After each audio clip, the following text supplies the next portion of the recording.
Greetings everyone, and welcome to the Military Affairs discussion. Ukraine's wire hunter superweapon has been revealed, causing Russia sleepless nights. Ladies and gentlemen, the Russia-Ukraine war in 2026 has just witnessed an astonishing turning point, bringing scenes from science fiction into real life. Amidst the fiery sky, a mysterious weapon called the wire hunter has appeared, silently breaking up Russia's drone swarms without the need for a single bullet or explosion. Why have Russia's most advanced fiber-optic drones suddenly become as useless as dry leaves? Could this be the answer to the harsh economic equation of using million-dollar missiles to take down cheap drones? In this video, we will analyze from a geopolitical and military perspective the rise of Wire Hunter, a weapons system that is completely changing the battlefield situation in the Russia-Ukraine war. Ladies and gentlemen, over the skies of Ukraine, a new chapter of military history is being written with invisible beams and deadly algorithms. On March 10, 2026, journalist Andriy Salenko shocked the public when he released never-before-seen combat footage. A Russian drone suddenly lost control and fell uselessly like a withered leaf, even though there was no gunfire or explosion. This mysterious weapon uses directed energy to cut the fiber-optic cable, the only lifeline connecting the pilot to the device, rendering it instantly useless.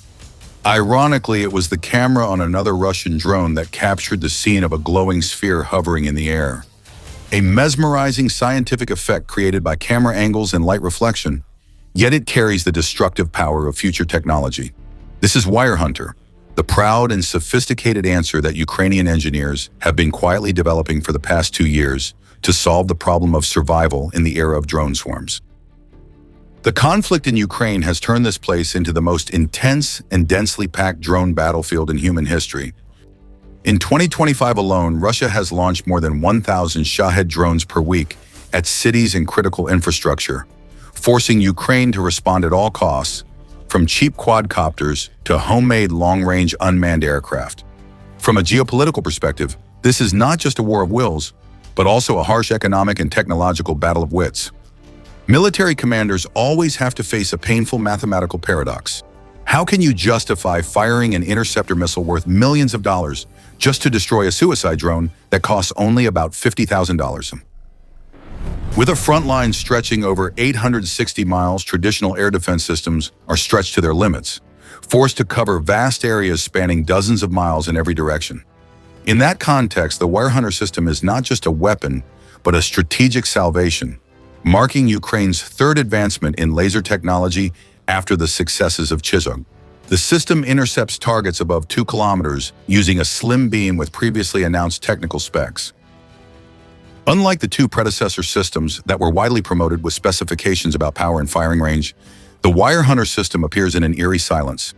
All data about its actual combat capabilities is kept hidden behind an absolute veil of secrecy, a calculated silence that provides a surprising advantage on the battlefield. The most astonishing thing is its appearance. There are no massive towers, no giant generators, or dense teams of technicians in underground bunkers, like in blockbuster movies. According to descriptions published by The Atlantic in February 2026, the device is incredibly compact, looking just like an amateur telescope with a pair of cameras attached on both sides. The entire system fits neatly in the trunk of a regular car and can operate right on the hood of a pickup truck. During the test sessions, just a few seconds after the order to fire was given, the target drones hundreds of meters away burst into flames and crashed to the ground in a fiery arc. Everything happened in absolute silence. The advantage of laser weapons lies at the core of the cost equation. Every time you fire a Patriot missile, it costs hundreds of thousands of dollars and involves a complex manufacturing and procurement process. In contrast, with the Wire Hunter system, as long as there is a power source, it can fire continuously with almost zero cost per shot. In the time it takes to deploy a single interceptor missile, this laser system could theoretically neutralize hundreds of different targets.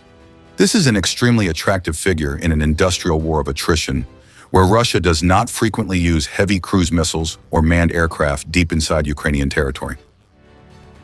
The idea of an invisible beam instantly incinerating a target sounds like something straight out of the pages of science fiction novels. For the past 6 decades, popular culture has been familiar with the phasers in Star Trek that can paralyze enemies, or the super laser weapons in Star Wars powerful enough to destroy an entire planet. Although current laser beams cannot penetrate the double armor of tanks, their principle of energy concentration is already strong enough to overheat sensitive electronic components or burn and destroy the fragile fiber frames of modern drones. Examining battlefield realities, it's the automation of laser weapons that makes them truly formidable. Its Kameza system automatically locks onto targets, tracks every movement, and destroys them in the blink of an eye. For remotely controlled drones, whose optical cables are immune to conventional electronic warfare measures, laser weapons are the only true counter, able to sever the physical connection without firing a single bullet. The drone doesn't explode violently. It simply loses its lifeline, loses its connection, and falls uselessly into the void. The emergence of laser weapons is not just a technical achievement, but also a testament to humanity's relentless adaptability in the face of the brutality of modern warfare, where light is gradually replacing gunpowder in determining the fate of an entire nation.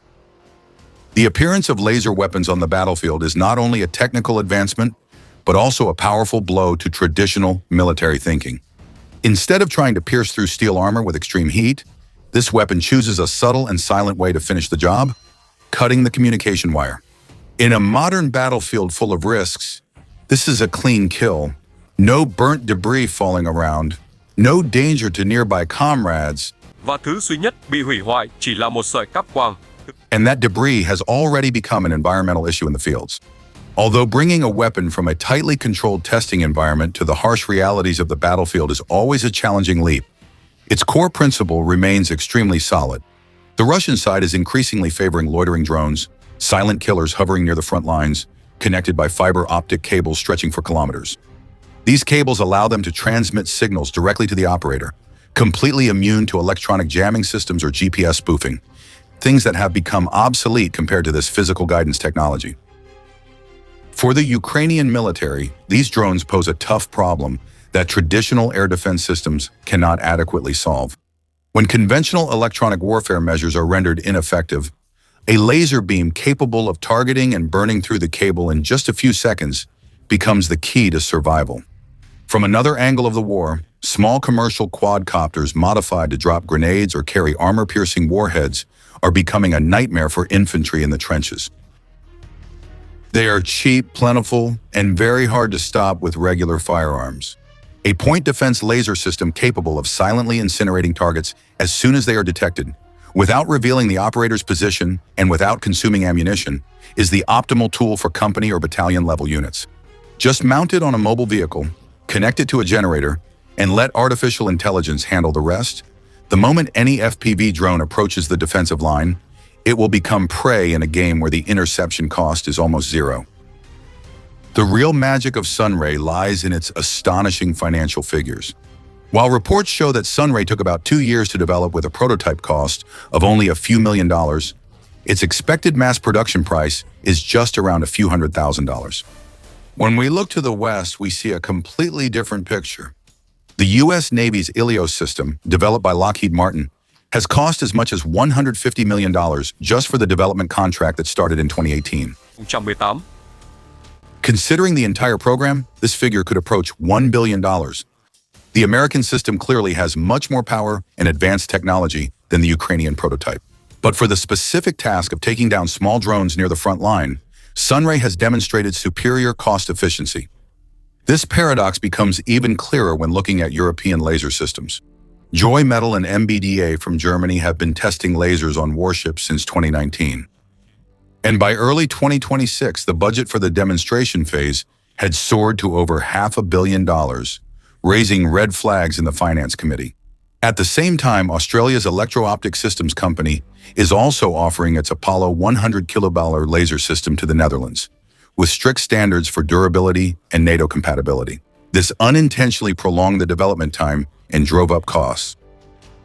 Ukraine, in the midst of the fiery storm of war, has chosen its own path, creating weapons that are good enough, inexpensive, and can be produced quickly under wartime conditions to directly confront the threats that are killing soldiers every day.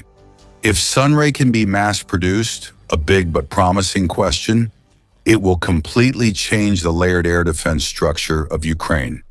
Currently, long-range systems like Patriot are shouldering the burden of intercepting ballistic missiles, while at the lowest level, soldiers have to use everything from machine guns to drone-catching nets to stop UAV swarms.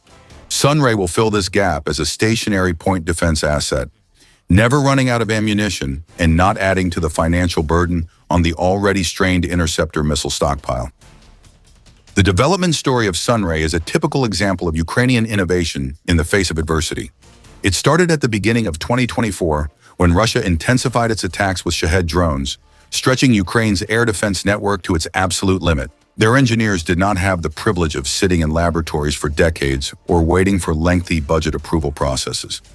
They saw the need built and improved until they had a practical product. The contrast is extremely stark. Looking at the West, the US laser programs are delayed by more than 2 decades. Germany's is 6 years, and the UK's Dragonfire program took nearly 10 years just to reach the testing phase. The Western defense procurement system is designed to minimize risk and ensure perfection over a span of 30 years. Those things no longer seem suitable for the breakneck pace of drone technology development in Ukraine. While Russian engineers can launch 2 or 3 new generations of drones within a single standard Western weapons development cycle, Ukraine understands that they cannot wait for perfection. They need weapons that are strong enough, right now, and in large enough quantities to make the difference between life and death on the battlefield. Amid the endless roar of artillery on the battlefield, President Volodymyr Zelensky placed on the shoulders of Pavlo Irasarov, the newly appointed Deputy Air Force Commander, a seemingly impossible mission to establish an integrated national air defense system to protect critical infrastructure before the summer of 2026.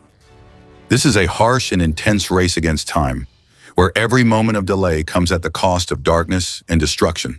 In this strategic plan, expensive long-range systems like Patriot, NASAMS, or IRIS-T will be carefully allocated, reserved exclusively for the most challenging targets, such as ballistic missiles or advanced cruise missiles.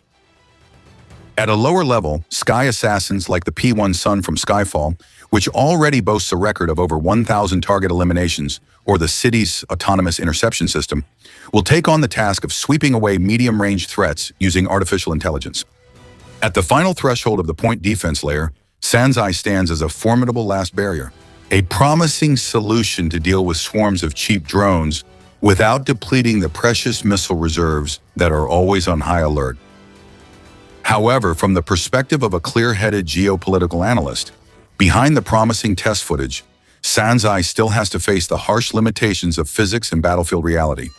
A report by the Sun Corporation at the end of 2025 frankly stated that these directed energy weapons are still immature and not yet a universal solution. Unlike the bright sunlight in demonstrations, the battlefield in Ukraine is a harsh environment covered by fog, drizzle, dust, and smoke, sworn enemies of laser beams. Light energy is scattered and absorbed by water vapor and particles, greatly reducing the weapon's efficiency. Moreover, burning a small quadcopter hovering a few hundred meters away is one thing, but taking down a Shahed 136 monster, speeding at 110 miles per hour from a distance of a mile, is a completely different challenge in terms of density, energy, target tracking capability, and beam sustainment time. We must accept that simply shooting them down won't defeat the Shahed.